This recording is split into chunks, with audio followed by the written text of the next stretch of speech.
আধ্যাত্মিক প্রশান্তিতে পরিপূর্ণ একটি দিন কাটালাম। সিলেট হযরত শাহ জালাল রহমতুল্লাহ আলাইহির দরবার শরীফ জিয়ারত করলাম। এই ১ মিনিট ৯ সেকেন্ডের ভিডিওতে মায়ারের চারপাশের শান্ত পরিবেশ, কবুতরগুলোর ওড়াউড়ির দৃশ্য আর পবিত্র পুকুরের গজারের মাছ দেখা, গজার মাছেরে আধার খাওয়াইলাম, সব মিলিয়ে মনটা এক অদ্ভুত ভালোলাগায় ভরে উঠেছে।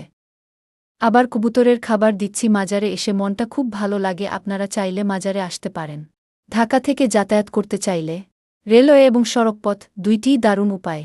জয়ন্তিকা বা উপবন এক্সপ্রেসের মতো আন্তঃনগর ট্রেনগুলোতে আপনি আরামদায়ক ভ্রমণ করতে পারেন।